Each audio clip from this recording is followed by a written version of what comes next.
العفو وأمر بالعرف وأعرض عن الجاہلین۔ اللہ اپنے حبیب سے کیا فرما رہا؟ خذ العفو، خود پکڑنے کو کہتے ہیں، تو پکڑنا ہوتا ہے مادی چیز کا، گلاس کو پکڑ لو ٹھیک بات، کاغذ پکڑ لو ٹھیک بات، کتاب پکڑ لو ٹھیک بات، ہوا پکڑ لو، یہ مناسب جملہ بنتا ہے؟ نہیں بنتا۔ خود مادی چیز کے پکڑنے کو کہتے ہیں۔ تمسک، فاستمسک بالعروۃ الوثقی، تمسک مانوی چیز کے پکڑنے کو کہتے ہیں۔ واعتصموا، اعتصام، استمساک، یہ جو الفاظ ہیں یہ مانوی چیزوں کو پکڑ۔ یہاں اللہ نے معاف کرنے کو ایک جسم بنایا ہے خود کے ذریعے سے، اور اپنے نبی سے فرمایا پکڑ لو میرے حبیب معاف کرنے کو، چھوڑنا نہیں معاف کرنے کو، ہر حال میں آپ نے معاف کرنا ہے۔ جان سے بڑھ کر کوئی دشمن ہوتا ہے، آپ کے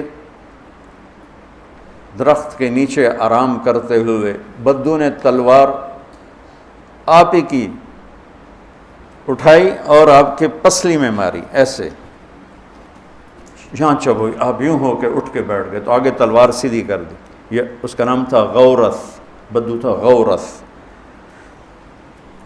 کون بچائے گا تمہیں؟ تو آپ مسکرائے، صحابہ دور دور سوئے ہوئے تھے، تو آپ نے مسکرا کے فرمایا اللہ۔ اللہ کہنا تھا کہ اس کا ہاتھ کانپنے لگا، وہ تلوار گر گئی، اب تلوار آپ نے اٹھا کے سیدھی کی، آپ نے کہا اب تجھے کون بچائے گا؟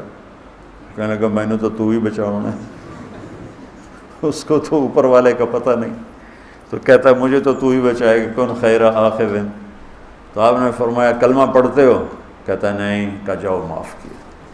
جب وہ کہہ رہا کلمہ نہیں پڑھتا تو اب نبی کے قتل کا ارادہ کر کے آئے، اسے قتل کیا جائے، کلمہ پڑھ لیتا تو معاف تھا۔ اس نے کہا نہیں میں کلمہ نہیں پڑھتا، کہا جاؤ معاف کیا۔ خذ العفو، میرے محبوب معاف کرنے کو پکڑ لیجیے۔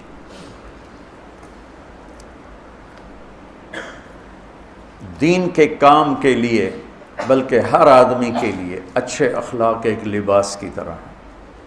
لباس کے بغیر تصور ہے بیٹھنے کا؟ ایک لمحہ لباس کے بغیر گزار سکتے ہیں؟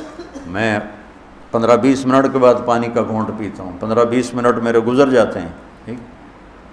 کھانا تو ایک وقت کا کھا کے 6 گھنٹے کے بعد ضرورت پڑتی ہے، 7 گھنٹے کے بعد ضرورت پڑتی ہے، لیکن لباس 7 سیکنڈ کے لیے بھی جدا نہیں ہو سکتا۔ تو میں اس آیت سے میں نے یہ مطلب نکالا ہے، اور میں تشبیہ دیا کرتا ہوں کہ یہاں اخلاق کو اللہ نے لباس بنایا ہے اور ہمیں اس میں انسان بنایا ہے، اور ہمیں اس میں دعوت کا کام عطا فرمایا ہے کہ اوپر خذ العفو، نیچے اعرض عن الجاہلین، اور درمیان میں وأمر بالعرف۔ سبحان اللہ، یہ دیکھیں خذ العفو، یہاں اعرض عن الجاہلین، یہ ہے وأمر بالعرف، کہ دین کے کام کرنے کے لیے اوپر بھی اخلاق لاؤ، نیچے بھی اخلاق لاؤ، پھر دین کا کام کرو تو لوگ قبول کریں گے، ورنہ کڑوا سمجھ کے تھوک دیں گے۔ کیوں آج لوگ مسجدیں کیوں ویران ہو گئیں؟ شکر ہے تبلیغ کی محنت سے مسجدیں کچھ آباد ہوئی ہیں، یہ نوجوان نسل آنا شروع ہوئی ہے، ورنہ تو مسجد میں بوڑھوں کے سوا کوئی ہوتا ہی نہیں تھا۔ یہ تو ہم تبلیغ والوں کو دعا دیں جن کے گشتیں اور جن کے رونے دھونے اور جن کے پیدل سفر، جن کی قربانیاں، بے لوث قربانیاں، جس پر اللہ تعالیٰ نے ایک بہت بڑے مجمع کا رخ پھیرا۔ تو اللہ کا فضل ہے کہ ایک ہوا چلی ہے اور ایک نظام بنا ہے، اور اس کے پیچھے اس تبلیغ کی خوبصورت محنت ہے، اور اس میں کوئی شک نہیں ہے کہ انہوں نے صبر کے ساتھ، اخلاق کے ساتھ، اگر جیسے اللہ کہہ رہا ہے ویسے اخلاق ہوتے تو پتہ نہیں کتنے باطل کی دیواریں ٹوٹ چکی ہوتی، اگر یہ مستقل ساتھ ہوں تو پورے باطل پہ چوٹ مارنے والے۔ تو میرے اللہ نے اپنے حبیب سے کہا کہ معاف کرنے کو پکڑ لو میرے محبوب، ایسے چھوڑنا نہیں، جاؤ معاف کی۔ اوہ ہوئے ہوئے، وحشی آیا، وحشی، حمزہ کا قاتل جن کی لاش کو دیکھ کر میرے نبی اتنا روئے کہ ہچکی لگ گئی، اور پہلی دفعہ جبریل آپ کے آنسو پوچھنے کے لیے آئے، یا رسول اللہ، اللہ فرما رہے ہیں آپ روئیں نہیں، ہم نے عرش کے اوپر لکھوایا ہے حمزہ تو اسد اللہ و اسد رسول، حمزہ اللہ اس کے رسول کے شیر ہیں۔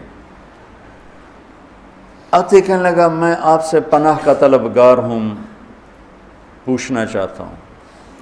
تو اسلام کہتا ہے وَإِنْ أَحَدٌ مِّنَ الْمُشْرِكِينَ اسْتَجَارَكَ فَأَجِرْهُ حَتَّى يَسْمَعَ كَلَامَ اللَّهِ۔ تو آپ نے فرمایا اگر تو مجھ سے پناہ نہ مانگتا تو مجھے زیادہ پسند تھا کہ تیرا سر اڑا دیتا، لیکن تو نے پناہ کی طلب کی ہے تو تجھے پناہ ہے، بول کیا کہتا ہے۔ چچا کے قاتل کو یوں بٹھانا سامنے، خذ العفو، کہنے لگا تیرا رب کہتا ہے جو زنا کرے، قتل کرے اور شرک کرے وہ جہنم میں جائے گا، تو میں نے سارے یہ کام کیے ہوئے ہیں، تو میرے لیے کوئی راستہ ہے؟ تو آپ نے فرمایا ہاں، والذین لا يدعون مع اللہ الہا آخر ولا يقتلون نفس التي حرم اللہ الا بالحق ولا يزنون، اس آیت کی طرف اس نے اشارہ کیا۔ تو آپ نے فرمایا ہاں، اللہ کہتا ہے الا من تاب وآمن وعمل عملا صالحا فاولئک یبدل اللہ سیئاتہم حسنات وکان اللہ غفور الرحیم۔ کہ آپ نے فرمایا ہاں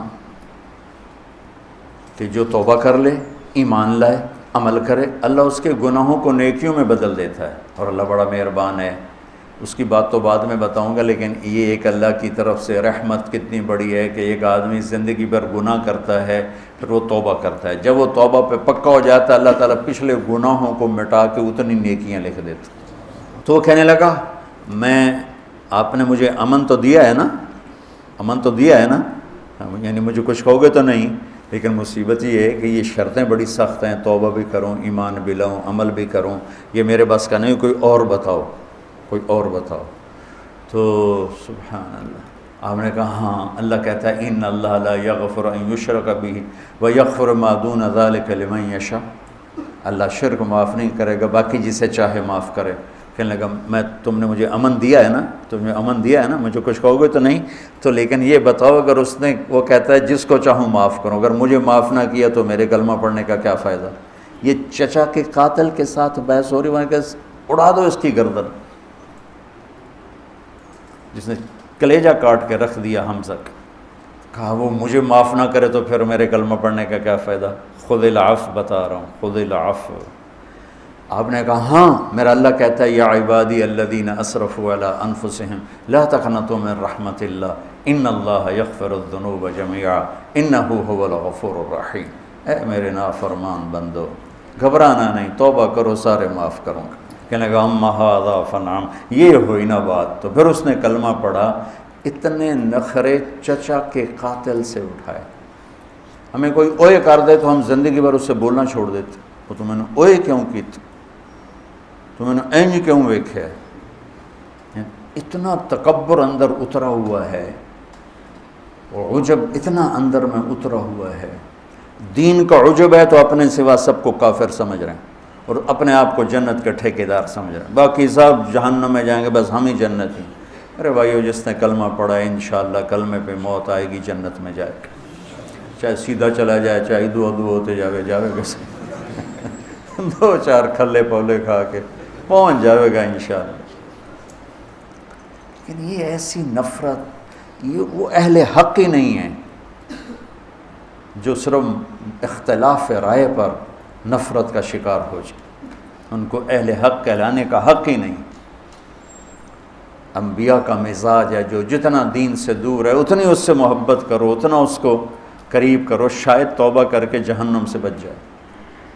خذ العفو، میرا اللہ کہہ رہا ہے میرے محبوب معاف کرنے کو تھام لیں۔ اور پھر ایک آیت چھوڑ کر آگے کہہ رہا ہے وَأَعْرِضْ عَنِ الْجَاهِلِينَ، اور جو جاہل سے مراد جاہل نہیں، زیادتی کرنے والے۔ وَأَعُوذُ بِكَ مِنْ أَنْ أَجْهَلَ أَوْ يُجْهَلَ عَلَيَّ، یہ یہاں مراد کہ زیادتی کرنے والے اگر زیادتی کریں تو آپ درگزر فرمائیں، اب منہ پھیر لیں جیسے مجھے کہا ہی نہیں۔ امام زین العابدین سبحان اللہ. ایک آدمی آپ کو گالیاں دینے لگا تو آپ منہ یوں کر کے بیٹھ گئے. آل رسول کو گالیاں دے رہا ہے، جگر گوشہ رسول کے جگر کو گالیاں دے رہا ہے.